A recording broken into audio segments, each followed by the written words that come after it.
And on top of that, this guy does not just profit off the pot industry, which he entered in illegally. You see, in the pot system, when they put out the permits for who gets it, it was a lottery system, and Ian did not get a permit. He bought one off of someone else, entering in the system cheating. On top of that, he also was lobbying to shut down medical marijuana businesses. And when the new pot laws came out,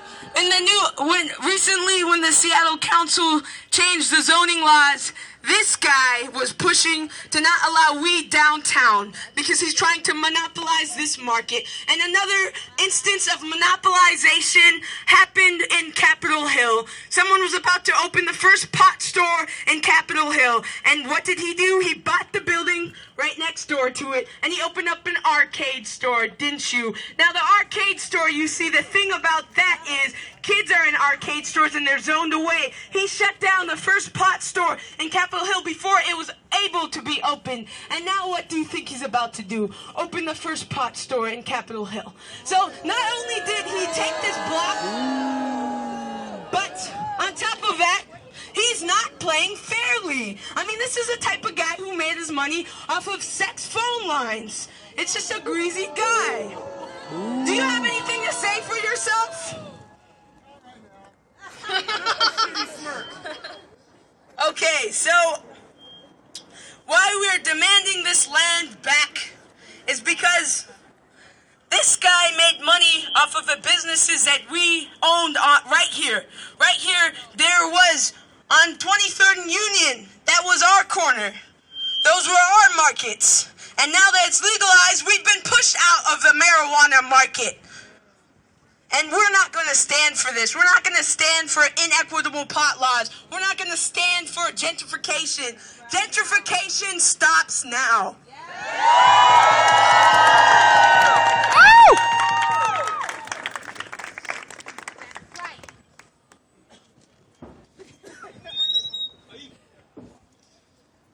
Good afternoon. Good afternoon. I want to first acknowledge our First Nations people. I think it's interesting that when we discuss gentrification, especially of this neighborhood, we need to start with the First Nations people, really. Oh! So I'll just introduce myself really quickly, and then I'll backtrack. My name is Ohm Fletcher, and my parents bought a house in the Central District on 26th and Spring in 1974. At the time when my parents came back to Seattle, this was the only neighborhood that we could get a house in. Though my mother was working at the University of Washington, the red zoning and the policies for persons of color were restricted so that we could only live in the Central District to the south, which we can now call Rainier Beach area. That zoning went all the way up to Beacon Hill, and it stopped right at the top of Madrona. Now, if anybody knows anything about the history of this city, then you would know that the redlining that we are calling it now actually started in the early 19th century with getting rid of all of the indigenous people that lived in this area, making sure that indigenous people did not live in this area, getting rid of all indigenous First Nations folks of this area. So we actually really have to start there and look at the policies and the way those policies were developed and ask ourselves if those policies and the intent behind the policies have changed at all, right?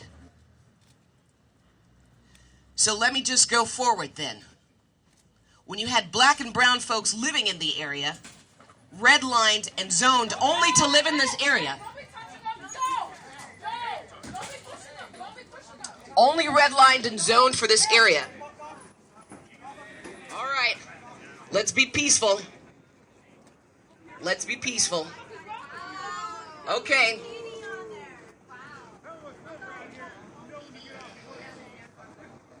So what you had in this area were businesses that were established by the folks that actually populated this area.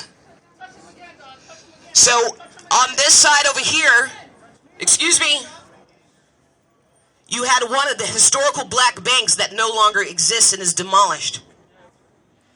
In this zone right here, you had Helen's Kitchen and Thompson's Point, which was a restaurant of soul food, black food that had been here for a very long time. You had Rogers Grocery Store down at the side, Catfish Corner, Fax newspaper, which was started in the 1940s. When you think about the policies of redlining, those policies went into place in the 1960s and stayed that way. Even though there was a free housing zone and marches that were started in 1964, those policies didn't go through and the redlining stayed. So when do you think gentrification actually really started here? At what time period did the face of the Central District actually start to change?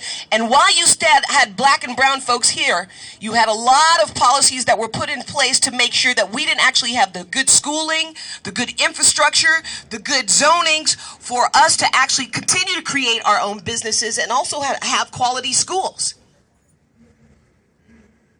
I was part of a busing system where they actually took black and brown students out of the neighborhood and shipped us to other schools outside of the neighborhood as a policy to sort of basically say these were for better schoolings, but why not put the money into the schools that were in our neighborhoods and assure that there were quality schools then?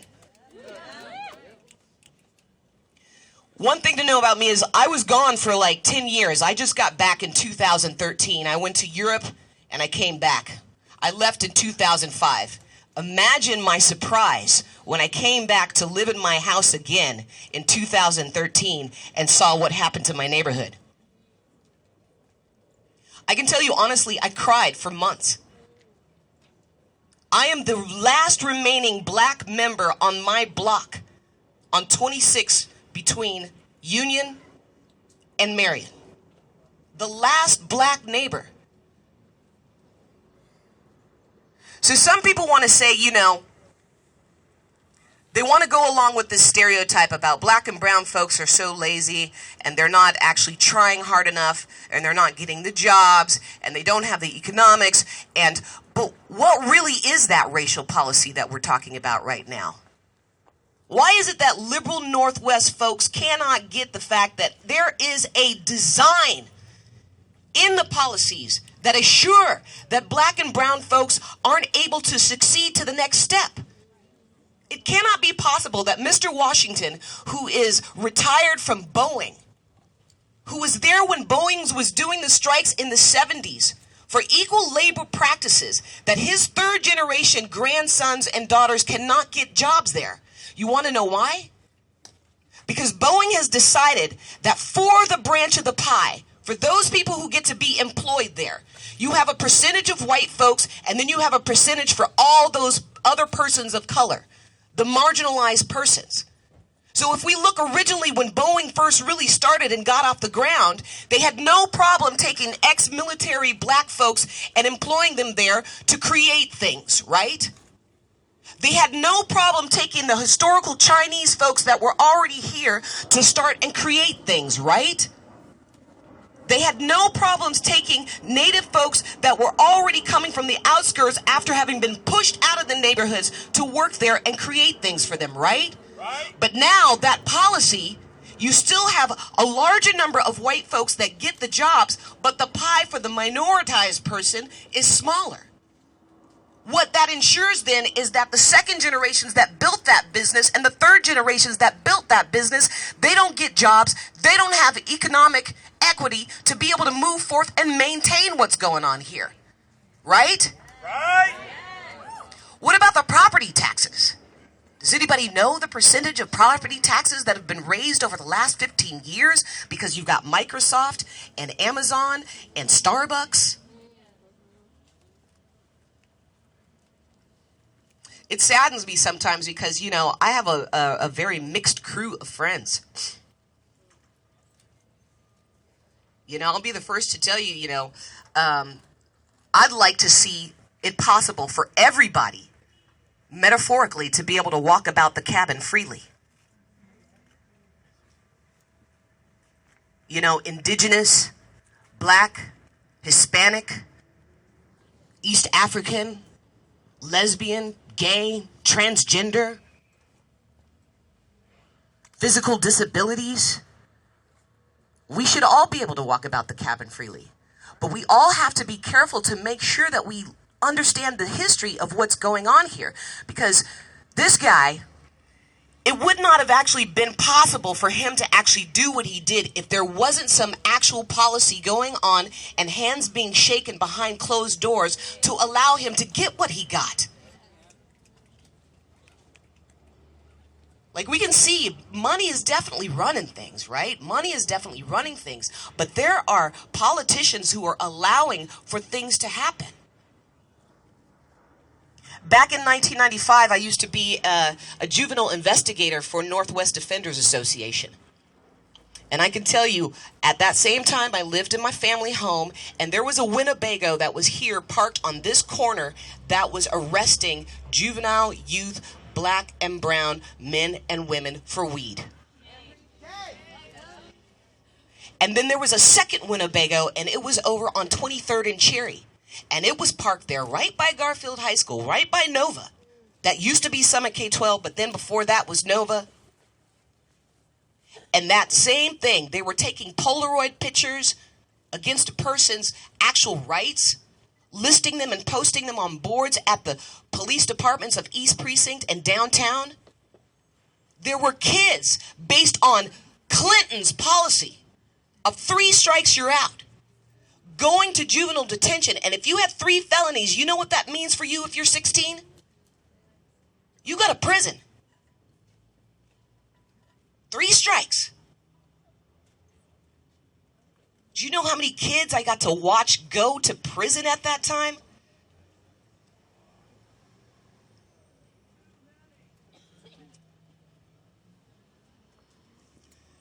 So, when we think about, history, policies, the development of this, nation, are we really prepared to say that Seattle is so liberal as liberal claims? I mean, really? No! We really, for all of you that are like basically our allies, non-persons of color, let's just say, we really need you also to study this history and go back to your people. Go back to your friends. Go back to your community on Facebook and Twitter and in the school systems. And we really need you to actually be the voice piece for us to actually say that no, it's not just as clear as getting a high school, going to junior college, getting a job, your parents give you a loan, you buy a house, and everything's all good. It's not that way. That's not the way that it's been designed. It is a strategic method to ensure that we get displaced from our area. And you can see that it existed because it has existed for a long time, because that is exactly the same type of policies. They're just nouveau, but they're the same type of policies that got rid of First Nations people, right? And First Nations people will be the first to tell you that this is no joke.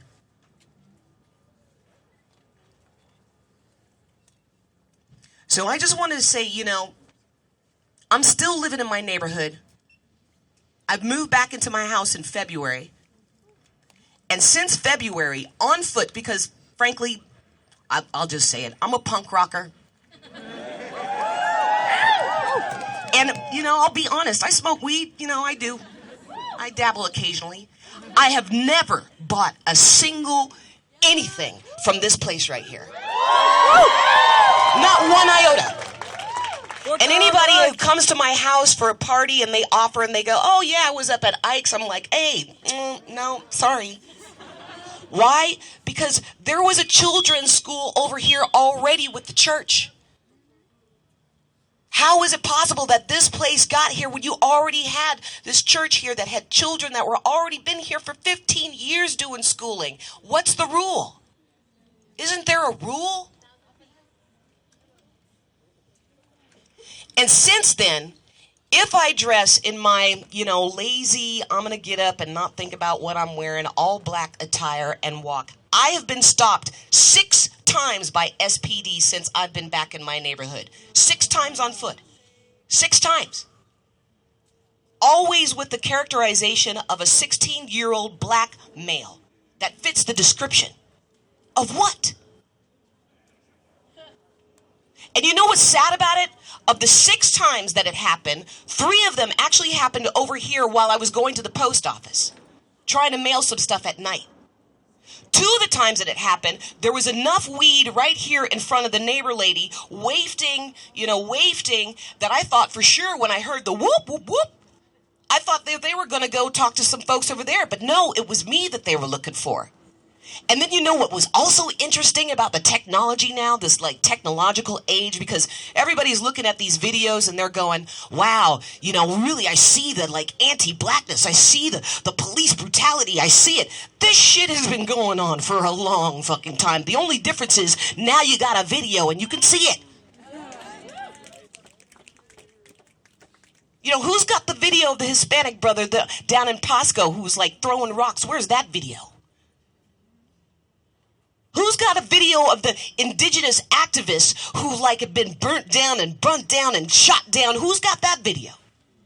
It exists. It's been going on for a long time.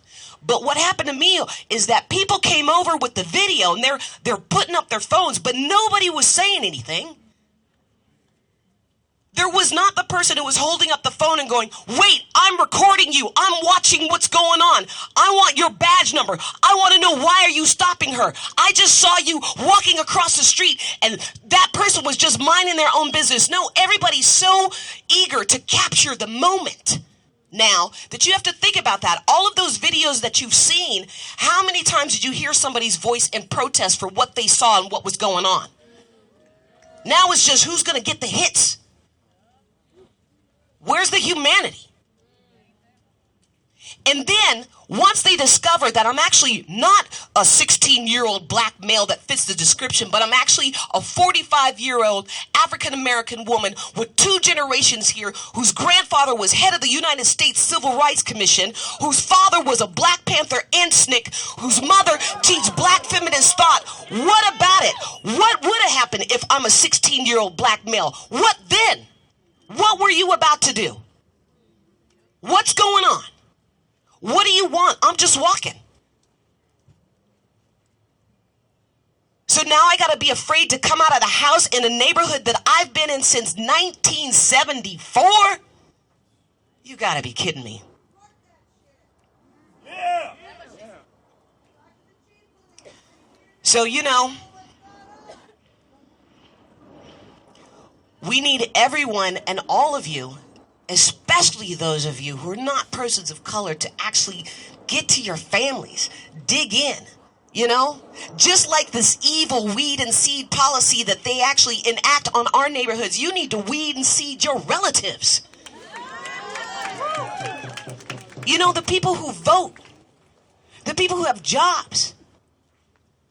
We need to check, like, okay, Bernie, Mr. Sanders, what have you got for me? Because all I know is that in order to make the changes made, we still need a majority of people to force these folks, to force these politicians to make it made.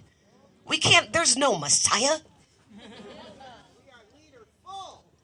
So I just wanted to say that from somebody who actually comes from this neighborhood, that we really, really need to pay attention to our history. And we really, when we're talking about gentrification, we need to start with those that were already here. The Duwamish, the Muckleshoot, Macaw, all the way up, Clinkets, Haidas, tribes. And what were the policies that were enacted upon them, and how have they changed, and how have they remained exactly the same? Thank you.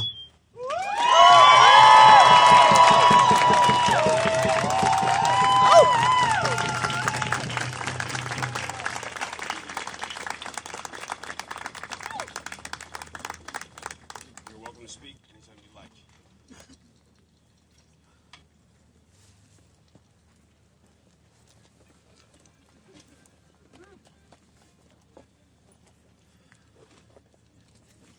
Fuck the police.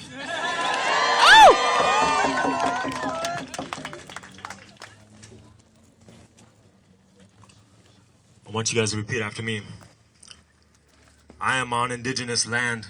I indigenous land. I am on indigenous land. I am on indigenous land. I am on indigenous land. I am on indigenous land. This gentrification is happening on indigenous land. This gentrification is happening on indigenous land. Gentrification is another word for colonization. Gentrification is another word for colonization. Gentrification is another word for colonization.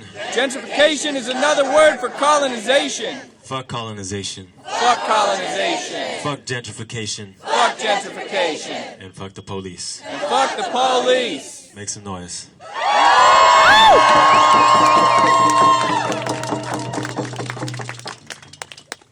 I just want to honor this beautiful land that's here. Just want to take a second to acknowledge these trees, acknowledge this beautiful gray sky, acknowledge the salt water that fills our lungs with life, with freshness, the rain that falls and gives us nourishment that we put inside our bodies. I want to acknowledge that sun that's up there shining for us. I want to acknowledge each and every one of you for standing in the power of 10,000 generations. You're standing in the power of 10,000 generations. All of your ancestors, the strongest ones from your people, you are them right now standing here. Yeah, you should make some noise for that right there.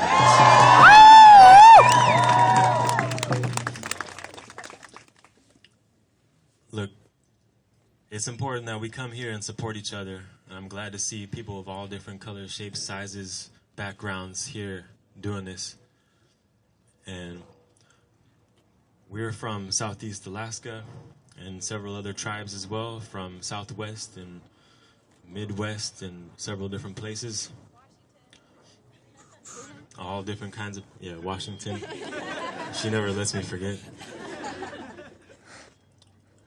So we want to just acknowledge the Duwamish people again. Let's say, well, for us, we say the word Gunachish. Can you guys say that? Gunachish. That means thank you. So let's say thank you to the Duwamish. Gunachish Duwamish. Gunachish Duwamish. Gunachish Duwamish. Gunachish Duwamish. Even though the government doesn't acknowledge you. Even though the government doesn't acknowledge you. We acknowledge you now. We acknowledge you now. Even though the government doesn't acknowledge you. Even though the government doesn't acknowledge you. We acknowledge you now. We acknowledge you now. We recognize that you have been here forever. We recognize that you have been here forever. And you will continue to be here forever. And you will continue to be here forever. Gunachish Duwamish. Gunachish Duwamish. We know that when we make these sounds, these very sounds that we're repeating and putting out there, that those very sounds, they echo out. We live in a vibratory reality. It echoes out. It goes through all this. Where my teacher says that we live mostly in the spirit world and only partly in this world that we can see. And so we know when we say words like that, it has an effect on the spirit world. And it has an effect on this world that we're in right now. And that's a powerful thing. We can do that. Everybody should know, whether you're organizing a rally, a march, an action, whatever you want to call it, you should know the phone number to the Duwamish people and who you can ask to come and welcome you for your objective. Every one of us should have that acknowledgement, should have that knowledge, no matter where we're from. Because we're all guests here. Even us. We come from Southeast Alaska and several other places, even across the mountains. But we're not from right here.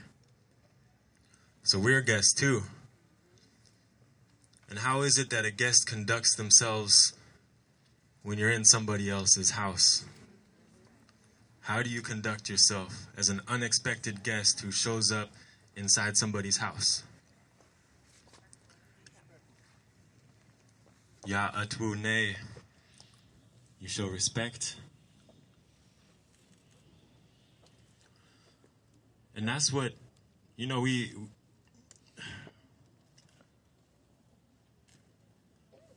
just tired of feeling like trespassers on our own land, feeling like we're not welcome on our own territory, feeling like we're not visible, feeling like we're not heard.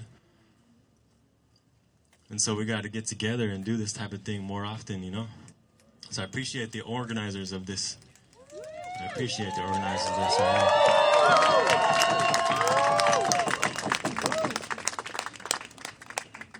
I'm going to do this, repeat after me again. Black lives matter. Black lives matter. Red lives matter. Red lives matter. Brown lives matter. Brown lives matter. Our lives matter. Our lives matter. Indigenous lives matter. Indigenous lives matter. Mother Earth matters. Mother Earth matters. Mother Earth matters. Mother Earth matters. All this equality that we're fighting for doesn't mean anything if we don't have a healthy, sustainable land to live on.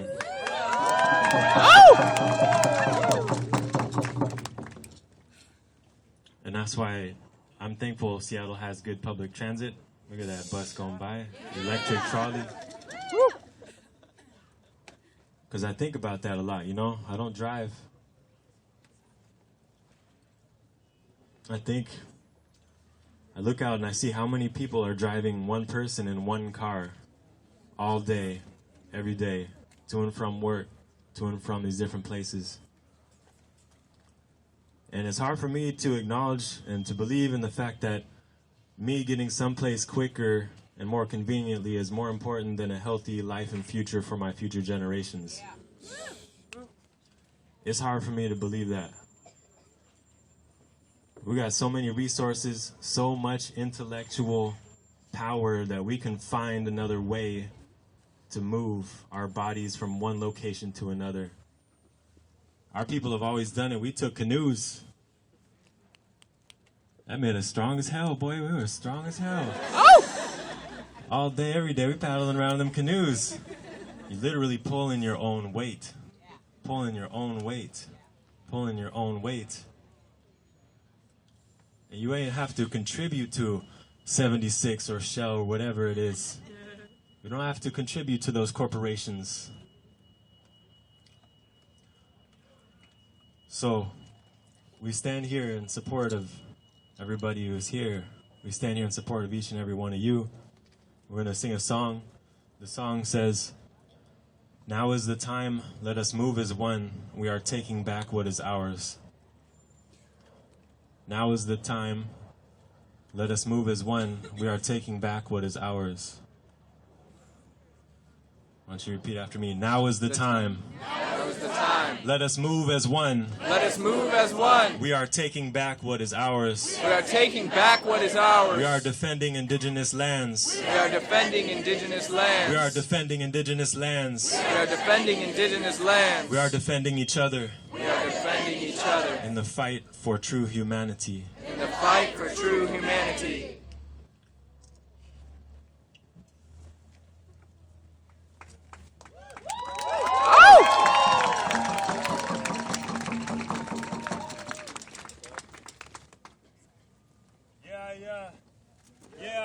Anyat kusani shiawad anechi. Gunachish achaitis achi. Hashagun has tunach achsei aidat. Gulachish duamish. Gulachish takat yuhan wayijaneyi. Flake na uhan yeti aidat. Flake na uhan yeti aidat. Flake na uhan yeti aidat. Flake na uhan yeti aidat. Flake na uhan yeti aidat. Flake na uhan yeti aidat. Yeah. Yiji yes yashi anyat kusani. Yiji yes. This song is for you. All of you who have come here today, the song is for you. Let it empower you to do the work you have to do to honor your ancestors for the future generations. So live a better life.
Red and black.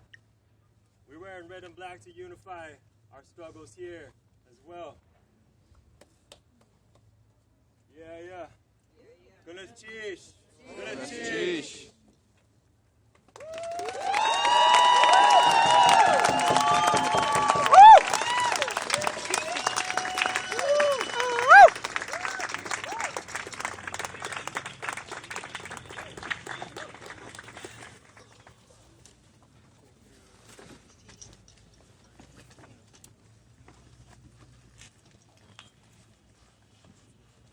So I'm going to ask everybody here, make yourselves comfortable, please. We're going to be here for a while. We're going to make sure that no business gets done here for while we're in this lot. So if you feel so inclined, sit down or find something to sit on.